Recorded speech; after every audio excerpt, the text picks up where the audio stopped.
कार्यक्रम जनवाणी में आप सभी दर्शकों का हार्दिक स्वागत, अभिनंदन। दर्शकों, 5 अगस्त 2019 को भारत की केंद्र सरकार ने एक महत्वपूर्ण फैसला लेते हुए जम्मू कश्मीर से धारा 370 को रिवोक किया, जिसके बाद प्रदेश को रीऑर्गेनाइज करते हुए 2 नई यूनियन टेरिटरीज का गठन हुआ, जम्मू कश्मीर और लद्दाख, जो 31 अक्टूबर 2019 को एग्जिस्टेंस में आई। और अब 2 नवंबर को केंद्र सरकार के गृह मंत्रालय ने भारत के नए पॉलिटिकल मैप को जारी किया है। ये नया पॉलिटिकल मैप पुराने मैप से कैसे भिन्न है, क्या इसकी विशेषताएं हैं और इससे जुड़े अन्य बिंदुओं पर आज हम अपने इस कार्यक्रम जनवाणी में विस्तृत रूप से चर्चा करेंगे और जानकारी हासिल करेंगे। हमें ये जानकारी देने के लिए हमारे साथ आज स्टूडियो में मौजूद हैं department of political science, Himachal Pradesh विश्वविद्यालय से professor doctor Harish Thakur. Doctor Harish, नमस्कार, बहुत स्वागत हमारे आज के इस कार्यक्रम में। डॉक्टर साहब, आज हम बात कर रहे हैं इंडिया का जो नया पॉलिटिकल मैप जारी हुआ है जी। सबसे पहले हमारे दर्शकों को डॉक्टर साहब ये बताइए कि जब हम बात करते हैं मैप की या मानचित्र की, तो मैप या मानचित्र है क्या, and what do we mean by political map? Gaurav ji, बहुत बहुत धन्यवाद मुझे आज लोगों से मुखातिब होने के लिए जी। दूरदर्शन के माध्यम से आपने अवसर दिया। सी इन पॉलिटिकल लाइफ जी, जब स्टेट्स अपने आप को रिप्रेजेंट करते हैं तो बहुत सी चीज़ें हैं थ्रू मैप सिस्टम जो रिप्रेजेंट की जाती हैं। There are social maps, there are geographical maps, there are community maps जी, और जो पॉलिटिकल मैप की आज बात हो रही है, जी, maps refers to diagrammatical representation of a specific territory. तो सभी देश, संयुक्त राष्ट्र के 193 सदस्य तथा अन्य देश जी, जो उसके बियॉन्ड है, मेंबर्स नहीं हैं, सभी अपने आप को जी, मैप्स के माध्यम से, एक डेफिनेट टेरिटरी के माध्यम से और जो बाउंड्री सिस्टम है उसके माध्यम से रिप्रेजेंट करते हैं। जी, और जो ये पॉलिटिकल मैपिंग है, दैट रिप्रेजेंट्स बेसिकली देशों के भौगोलिक मानचित्र, जी, भौगोलिक भौगोलिक सीमाएं जी, और उनका जो इमीडिएट नेबरहुड है, जी, इन सारी चीज़ों को जब आप डायमेट्रिकली पिक्टोरियली रिप्रेजेंट करते हैं तो that is a map system. जी, तो जो current political map of India की आपने बात की, ये बहुत ही सिग्निफिकेंट है। कुछ एक अकाउंट्स पे ज़्यादा सिग्निफिकेंट हो जाता है कि आज के परिप्रेक्ष्य में सरकार को क्यों ये कदम उठाना पड़ा जी, कि धारा 370 समाप्त करके जम्मू और कश्मीर को एक नया राजनीतिक दर्जा दिया गया, 2 केंद्र शासित प्रदेशों में परिवर्तित करके। जी, इसके पीछे बहुत से तत्व हैं, फैक्टर्स हैं, अंतर्राष्ट्रीय भी हैं और घरेलू भी हैं। निवर्तमान सरकार ने 2014 के चुनाव में ही लोगों से ये वादा किया था कि जो एक राजनीतिक स्तर पे राज्य को एक विशेष दर्जे का प्रावधान है, जो कि अन्य राज्यों के समानता के सिद्धांत के खिलाफ जाता है, उसे समाप्त करेंगे। तो पिछले टर्म में उन्होंने नहीं किया, इस टर्म में ये कार्य हुआ है, ये स्वागत योग्य है। जी, और जो नया राजनीतिक मानचित्र आज की डेट में उभरा है, उसमें कोई ज़्यादा ऐसी पेचीदगियां नहीं हैं। अगर आप एक लेमैन की तरह पिछला मैप देखें, अभी का मैप देखें, अंतर्राष्ट्रीय सीमाओं में कोई अधिक परिवर्तन नहीं आया है। जी, सिर्फ आंतरिक सीमाओं में, जैसे कि जम्मू और कश्मीर राज्य को हमने 2 केंद्र शासित प्रदेशों के बीच में डिवाइड किया, उनका विभाजन किया, वो एक इंटरनल अफेयर है। जी, how to rule the states, और अपनी हर राज्य की दिक्कतें होती हैं। जी, जहाँ पे अति राष्ट्रवाद या अति राष्ट्रवाद के विरुद्ध ज़्यादा आवाज़ें हों, तो बहुत से देश इस तरह के कदम उठाते हैं उस पर नियंत्रण को सशक्त करने के लिए। जी, तो आज का जो राजनीतिक मानचित्र है, इसके कुछ एक अंतर्राष्ट्रीय प्रभाव भी हैं। ऑफ कोर्स के मुख्य रूप से जम्मू और कश्मीर ही इसमें रेखांकित है, तो पाकिस्तान और कुछ हद तक चीन भी इसमें प्रभावित हुआ है, क्योंकि वो दोनों जम्मू और कश्मीर के साथ जुड़े हैं। थोड़ा सा इसमें जिक्र नेपाल का भी आएगा, मैं उस पर बाद में बात करूंगा अगर आप इस पर लाएंगे कि Nepal has also raised objections against this map on certain areas. I will come to that letter. तो ये जो मैप है, इसमें एक तो जो पाकिस्तान ऑक्यूपाइड कश्मीर या पाक का हम पाक अधिकृत कश्मीर बोलते थे, जो कि पुराने नक्शे में हमने दर्शाया हुआ था, इस नए नक्शे में वो शब्द का जिक्र नहीं है जी। उसमें मीरपुर और मुजफ्फराबाद अलग से पाकिस्तान ऑक्यूपाइड कश्मीर अधिकृत में हम दिखाते थे जी। उसके अलावा गिलगिट बाल्टिस्तान और उत्तरी tribal states, northern tribal states जो हम दिखाते थे, उनका जिक्र न होकर के नए नक्शे में कुछ नए शब्दों का प्रयोग हुआ, नए राज्यों का नाम उपयोग किया गया है। उसमें बहुत ही सोचने वाली बात है, बहुत से मतलब उसके अर्थ उसमें निहित हैं कि एक विशेष अंदेशे से सरकार ने ये कार्य किया है। अब जैसे इस नक्शे में जम्मू और कश्मीर एक केंद्र शासित प्रदेश है जी, और जो पूर्व के मानचित्र में मुजफ्फराबाद और आपका मीरपुर दो राज्य थे, ये पाक ऑक्यूपाइड कश्मीर में दर्शाए जाते थे। दे हैव बिकम, वो आज की डेट में भारत के नक्शे में दिखाए जाते हैं, और उसमें पाक ऑक्यूपाइड कश्मीर शब्द प्रयोग नहीं हुआ है जी। तो ये सरकार की एक सोची समझी नीति के तहत हुआ है कि वो पाकिस्तान ऑक्यूपाइड कश्मीर, जिसको कि आज तक पिछली सरकारें एक डिस्प्यूटेड एरिया के तौर पे लेती रही हैं, और उनका जो एक दावा था इस इलाके पे वो थोड़ा कमज़ोर था, तो इस सरकार के आने के बाद वो दावा ज़्यादा सशक्त हुआ है। और उस वक्त ऐसा लगता था कि भी India is in A compromising mode, कि भाई किसी स्टेज पे भारत शायद इस मुद्दे पे पाकिस्तान के साथ इशू सेटल कर ले, और जो करंट आपका बॉर्डर है उसको शायद फाइनलाइज कर ले। लेकिन आज की सरकार इस मूड में बिल्कुल नहीं है जी।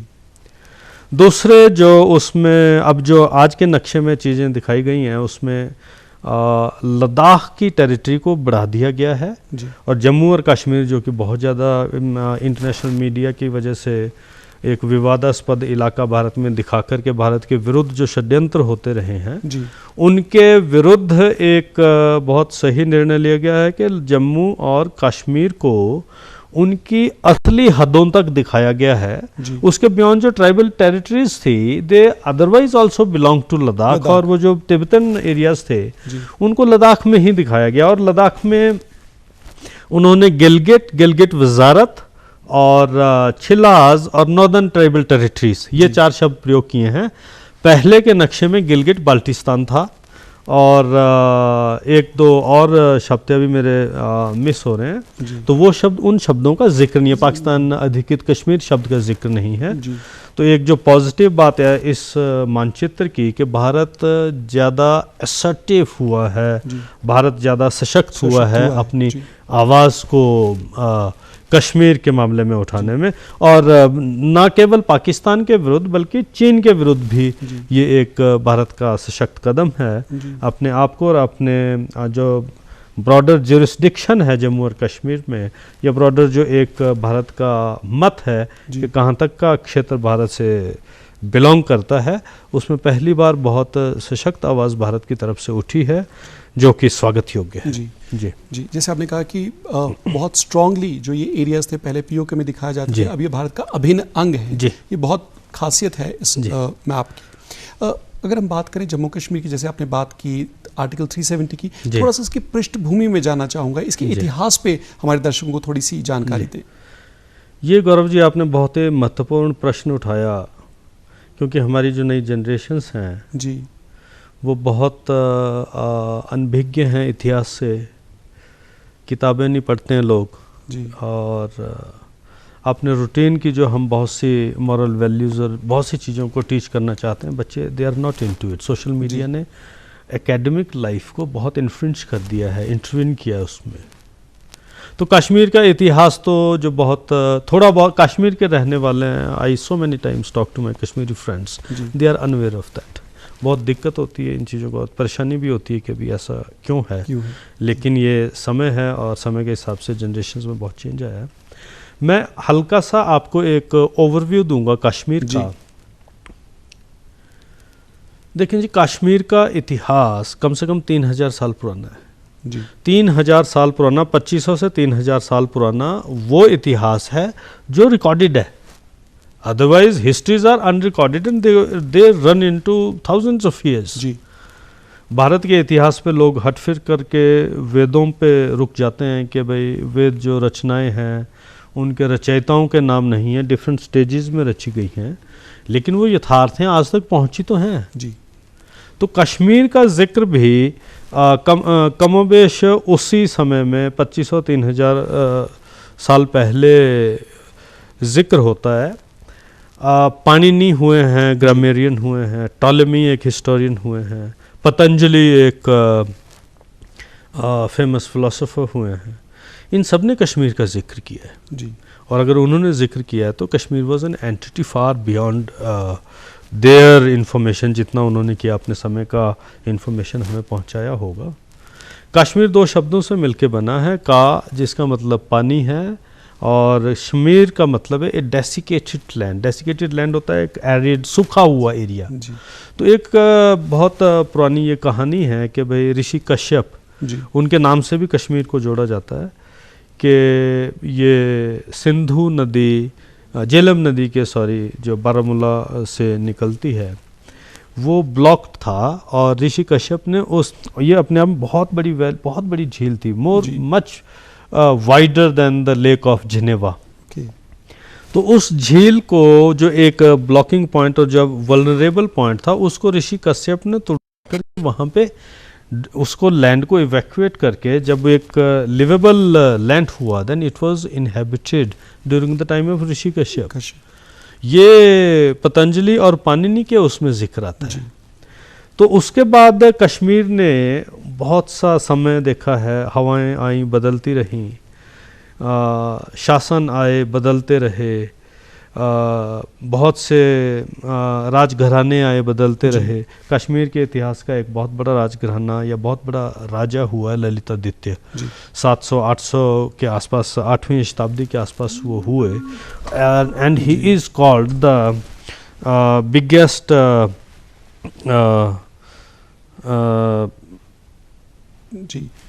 ही is called the biggest builder, just like Shahjahan.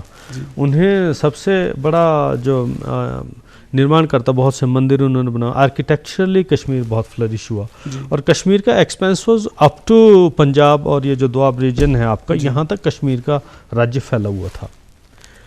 उसके बाद एडवेंट जो है 13th-14th सेंचुरी में इस्लाम पहुँचता है, जिसके बाद के वहाँ पे डेमोग्राफिक चेंज होता है, फोर्सिबल होता है, कन्वर्जेंस होते हैं। उसमें मैं नहीं जाऊंगा क्योंकि हमारा आज का वो असली मुद्दा नहीं है। असल बात में मैं आऊँगा कि कश्मीर का जो निवर्तमान एक स्वरूप है ये 1846 में शक्ल लेता है जी। 1846 में महाराजा रंजीत सिंह, उनकी जल्दी डेथ हो गई थी 1840 के आसपास। He was the doyen of Punjab. बहुत सा टेरिटरीज उन्होंने विन किया और जो पठान्स थे, नादिर शाह उनको निकाला यहाँ से। तो जो एक इंडिया में बाहर से इनकर्जन्स होते थे, आक्रमण होते थे, उसको रोक करके स्टेबिलिटी दी नॉर्थ इंडिया में बहुत ज़बरदस्त। ये सबसे बड़ा कंट्रीब्यूशन है रंजीत सिंह का। 1846 में उनकी डेथ के बाद फैमिली स्कैटर्ड थी, तो अंग्रेज़ों से एंग्लो सिख वॉर 1846 की हुई, सिख हार गए। उस वॉर में अंग्रेज़ों ने 150 लाख के करीब पैसा इंडेमनिटी पे मांगा सिखों से, तो वो देने के उसमें नहीं थे। तो अंग्रेज़ों गुलाब सिंह जो महाराजा रंजीत सिंह के यहाँ पे एक किसी नॉर्मल कमांडर इन चीफ तो नहीं थे, किसी ओहदे पे थे, इम्पोर्टेंट ओहदे पे। He was working with Ranjit Singh.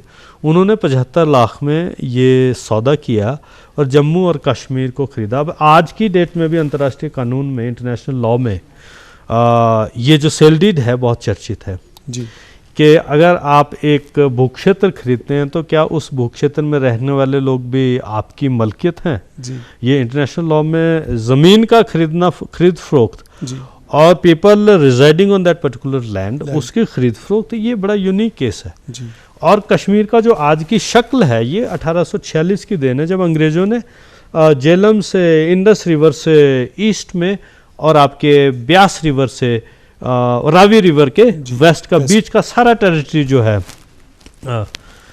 इन्हें बेचा गुलाब सिंह को, और जिनके की पोते हुए उनके he was followed by Ranjit Singh and then Pratap Singh and then Hari Singh जो 1947 में मौजूद थे। और 1947 का हमें सभी को पता है कि ये जो जम्मू कश्मीर की टेरिटरी है 1846 की एक कॉन्सिक्वेंस है उस एक्ट की। उससे पहले अक्साई चीन, मैं आपको बता दूं कि गुलाब सिंह ने 1842 में जीता था, otherwise it was part of China. तो हम अक्साई चीन को क्लेम करते हैं, उससे पहले हमारे पास क्लेम नहीं था, लेकिन क्योंकि गुलाब सिंह ने 1842 में अक्साई चीन जीता है और उनके जनरल जोरावर सिंह ने बाल्टिस्तान और गिलगिट तक राज किया है, तो वो जो डोगरा डायनेस्टीज का इन एरियाज में कंट्रोल रहा है वही भारत का आज जो क्लेम है इन टेरिटरीज पे, इसको लेजिटिमेसी देता है। उसी की वजह से हमारी वैध मांग होती है कि अभी ये इलाका हमने गवर्न किया, देवर पार्ट ऑफ इंडियन टेरिटरी। और जब 1846 में जम्मू और कश्मीर को गुलाब सिंह को बेचा गया और उनके परपोते हरि सिंह ने इसे भारत में विलय किया, तो ये सारी territory technically and legally belongs to India. जी तो 1947 में हमें सभी को पता है कि भाई 3 राज्य थे, जूनागढ़ था, हैदराबाद था और कश्मीर थे। ये इन 3 राज्यों में एक विवादास्पद स्थिति पैदा हुई, क्योंकि 1947 का जो अंग्रेज़ों ने एक्ट पास किया उसमें प्रोविज़न था कि जो इंडियन प्रिंसली स्टेट्स थे they had the option either to join India और पाकिस्तान और गो इंडिपेंडेंट, लेकिन उनको कुछ कंडीशंस रखनी थी कि ज्योग्राफिकल कॉन्टिग्यूटी होनी चाहिए, पॉपुलेशन का, डेमोग्राफिक पॉपुलेशन का they had to keep in view. तो उसमें Junagadh was a Muslim there was Muslim king in Junagadh, Hindu majority population, वहाँ प्लेबसाइट के बाद दे ज्वाइंड इंडिया। मैं शॉर्ट अप करूँगा क्योंकि मुझे लगता है कि समय की दिक्कत आएगी हमें।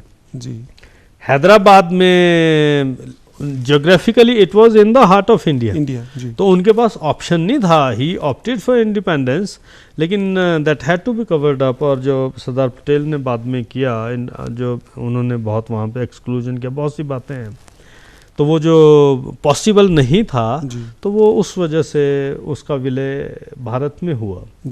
कश्मीर में हिंदू राजा थे, लेकिन जो बाहुल्य था जनसंख्या का वो मुस्लिम था। और कश्मीर के राजा हरि सिंह ने मुझे एग्जैक्ट डेट नहीं पता है, 1947 में भारत की स्वतंत्रता से पहले एक स्टैंड स्टिल एग्रीमेंट होता था, यथास्थिति समझौता, वो जिन्ना के साथ किया। उस समझौते में जिन्ना ने एक्सेप्ट किया कि 1947 15 अगस्त के बाद भी दे वोंट इंटरवीन, वो कश्मीर में हस्तक्षेप नहीं करेंगे, यथास्थिति जैसी है वैसी बनी रहेगी, हम नहीं करेंगे इसमें हस्तक्षेप। भारत ने ये स्टैंड स्टिल एग्रीमेंट नहीं साइन किया क्योंकि वहाँ पे दिक्कत थी और उनका जो प्रोपोजिशन था दैट वाज फॉल्टी। लेकिन दिक्कत ये हुई कि 20 अक्टूबर को पाकिस्तान अटैक कर जाता है, राजा वॉज इन कश्मीर, और जो यथास्थिति का उन दोनों के बीच में समझौता था वो टूट जाता है। पाकिस्तान विश्वासघात करता है, राजा जम्मू को भागते हैं। 24 अक्टूबर तक पाकिस्तानी रेडर्स जो थे श्रीनगर के नज़दीक पहुंच जाते हैं। राजा के पास कोई ऑप्शन नहीं है except to sign the instrument of accession in favour of India. 26 अक्टूबर को भारत के फेवर में साइन करते हैं। भारत की फौजें जाती हैं, हवाई जहाज से ड्रॉप होती हैं और श्रीनगर एयरपोर्ट पे कुछ घंटे पहले भारत की फौजें ड्रॉप होती हैं और कश्मीर को बचाया जाता है। और इसमें ऐसा नहीं है कि ये महाराजा हरि सिंह की ही सुविधा अनुसार सब कुछ हुआ है। शेख अब्दुल्ला जो कश्मीर वैली के बहुत ही पॉपुलर नेता थे उस वक्त, उन्होंने कश्मीरी मिलिशिया फॉर्मुलेट किया था। Kashmiri militia also stood with India, और वो उन्होंने 2 नेशन थ्योरी जो जिन्ना की थी रिजेक्ट की है शेख अब्दुल्ला ने भारत के फेवर में, और उन्होंने कलेक्टिवली राजा हरि सिंह के साथ लड़ करके कश्मीर को भारत से मिलाया है। जी, जी। 370 की कहानी और लंबी है, उसमें जाएंगे तो मुझे लगता है समय की जी, दिक्कत होगी जी। हमें। तो इस तरीके से जो कश्मीर हमें आज के समय मिला है, जी। It is a legal part of India, जी। जो राजा ने भारत के साथ सम्मिलित किया था 1947 में इंस्ट्रूमेंट ऑफ एक्सेशन के साथ। उसके साथ ही वो सारी जो टेरिटरी 1846 वाली थी वो भारत का एक अभिन्न हिस्सा बन गई। जी। तो उसमें कोई आज के समय में किसी को शंका नहीं होनी जी। चाहिए, क्योंकि बहुत से ऐसे प्रश्न हमारे ही देश में उठते हैं कि भी ये गलत है, वो गलत है। जी। तो कम से कम we have to be specific on certain points जी। कि legally Kashmir, Jammu and Kashmir including Aksai Chin, Ladakh and Gilgit Baltistan, ये जो होल मीरपुर और आपका मुजफ्फराबाद, ये सारे इंटीग्रल पार्ट भारत ऑफ के इंडिया, इंटीग्रल पार्ट है। जी जी, बहुत महत्वपूर्ण जानकारी आपने दी। तो अब भारत के जैसे हमारे पास 9 यूनियन टेरिटरीज हैं और जी। 28 स्टेट्स हैं, जी। तो ये जो नया नक्शा आया, इससे भारत को क्या फ़ायदा मिलेगा, क्या एडवांटेज है इससे भारत को?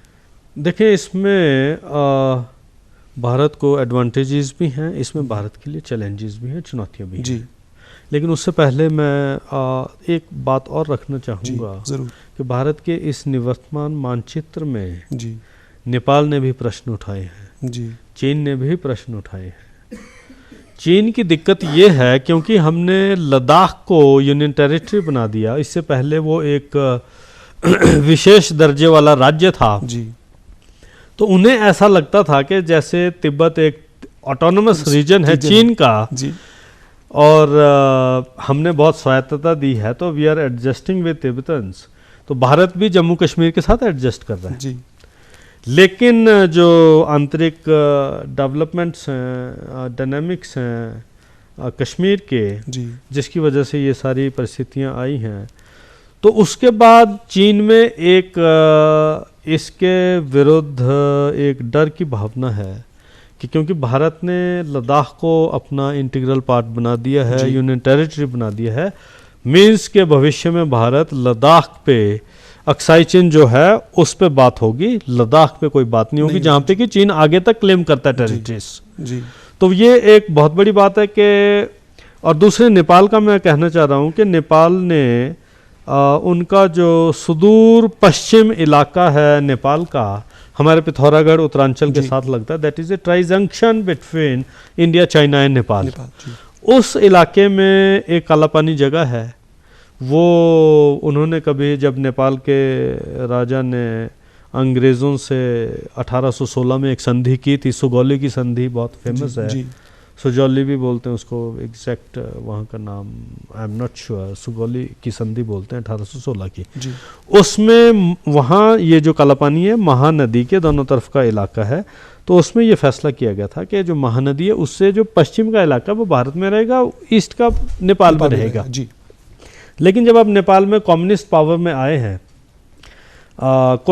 कुछ डेकेड्स पहले, इन्होंने इसे ज़्यादा हवा दी, क्योंकि इलेक्शंस में ये इश्यूज बनते हैं कि हम ये टेरिटरी स्नैच करेंगे, वो करेंगे, तो उस वजह से ये ज़्यादा हवा में, और इसमें भारत ने काला पानी को शायद भारत के नक्शे में इसे दर्शित किया है।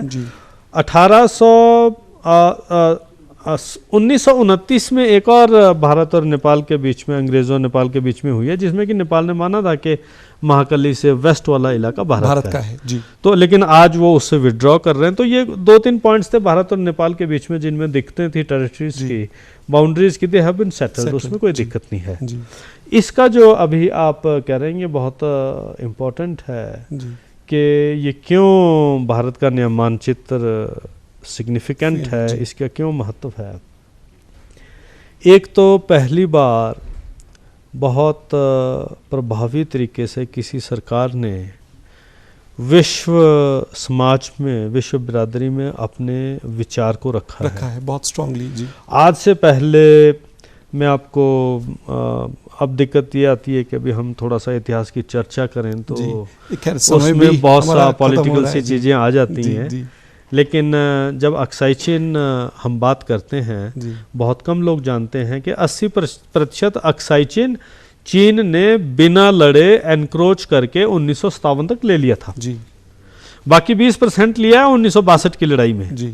अब ये प्रश्न ये है कि 1947 से 1957 तक भारत सरकार ने क्या किया। जी तो ये बहुत से चैलेंजेस हैं, इसमें चीन का डर है, इसमें नेपाल का भारत के नए नक्शे से भय है, और जिस तरीके से प्रोएक्टिव तरीके से भारत सरकार ने अपने आप को प्रेजेंट किया है और बहुत सशक्त तरीके से अपनी आवाज़ रखी है, उस हिसाब से भारत के मान में तो वृद्धि हुई है, लेकिन आपके जो पड़ोसी हैं उनमें थोड़ा सा भय का वातावरण बना है। टेरिटरीज को कंसोलिडेट किया और बहुत सशक्त रूप से विश्व के सामने अपना रखा और भारत के बच्चों को जो इतिहास कम पढ़ते हैं उन्हें अपने नक्शे का पता लग जाएगा कि ये हमारे इंटीग्रल पार्ट्स हैं, और वो ये भी समझ जाएंगे आस्ते आस्ते कि भी जिन पार्ट्स में हमारा कब्जा नहीं है हम उन इलाकों को लेने के लिए भविष्य में प्रयासरत रहेंगे। अब बहरहाल कार्यक्रम का समय हो रहा है। डॉक्टर हरीश, आपने समय निकाला और इतनी महत्वपूर्ण विस्तृत जानकारी हमारे दर्शकों को दी, इसके लिए आपका बहुत बहुत धन्यवाद। शुक्रिया गौरव जी। तो दर्शकों, ये था हमारा आज का कार्यक्रम। अगले कार्यक्रम में होगी आपसे फिर मुलाकात, तब तक के लिए दीजिए अनुमति। नमस्कार।